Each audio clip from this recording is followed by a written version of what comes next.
বড়দের মধ্যে আবার দেখা যায় যে ছানির একটা বিষয়, চোখে ছানি পড়ছে। তো আরেকটা রোগের নামও শোনা যায়, গ্লুকোমা। এই দুইটি রোগ নিয়ে যদি কিছু বলতেন।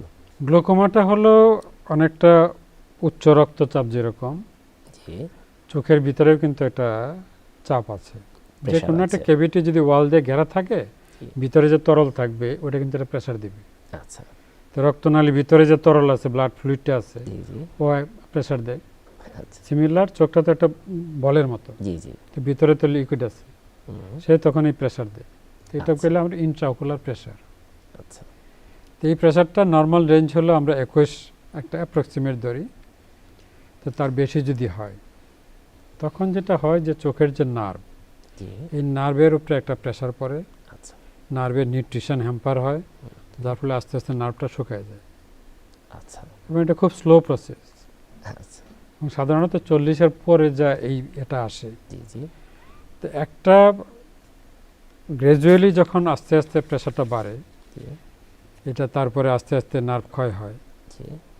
তো এটা পেশেন্ট বুঝতে পারে অনেক পরে, অন্তত 40 ভাগ ক্ষত হয়ে গেলে তখন পেশেন্ট বুঝতে পারে যে তার দেখার সমস্যা। আচ্ছা। কিন্তু এটা ব্যথা বা অন্য কিছু এগুলো তার থাকে না, যে জন্য এই গ্লুকোমাটা পেশেন্ট নিজে থেকে ডিটেক্ট করতে পারে না, এটা চিকিৎসকদেরকে করতে হয়। আচ্ছা।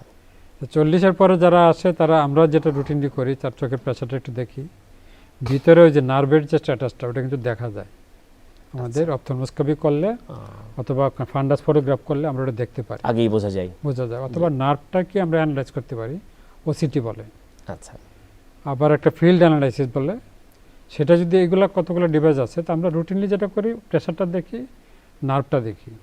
যদি সাসপেক্ট মনে হয়, তখন আমরা ফিল্ড অ্যানালাইসিসগুলো করি বা নার্ভ অ্যানালাইসিস করি। সেইভাবে আমরা এটা শনাক্ত করি। তার মানে তাকে পরীক্ষা করে শনাক্ত করবে, এটা হলো স্ক্রিনিং। স্ক্রিনিং ছাড়া এই গ্লুকোমাটা শনাক্ত হবে একদম লেট স্টেজে, তখন অলমোস্ট ব্লাইন্ড। ওহো। এটা হলো সবচেয়ে ডেঞ্জারাস, সাইলেন্ট। আর একটা গ্লুকোমা আছে সেটা সাডেন প্রেশারাইজ করে, এটা অনেকটা অ্যাকিউট অ্যাটাকের মতো, এবং চোখ লাল হয়ে প্রচণ্ড ব্যথা হবে, এবং অলমোস্ট 1-2 ঘন্টার মধ্যে দেখা যাবে যে তার সমস্ত কিছু অন্ধকার। ওহো। এই ভ্যারাইটিটা হলো আমরা অ্যাকিউট কনজেস্টিভ গ্লুকোমা হয়ে ব্লাইন্ড হয়ে যায়, আচ্ছা। একদম মানে হয়তো কয়েকদিনের মধ্যে হয়ে যায়। আচ্ছা।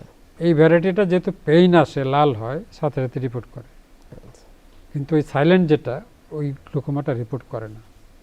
তবে দুইটারই ফেট হলো আপনি এনি হাও আমাদেরকে চোখের প্রেশারটা কন্ট্রোলে রাখতে হবে।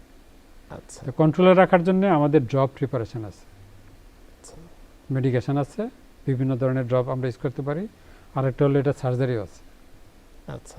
এটাকে টেবিকুলেক্টমি বলে। জি জি। লেজার অ্যাপ্লিকেশনও আছে। আচ্ছা।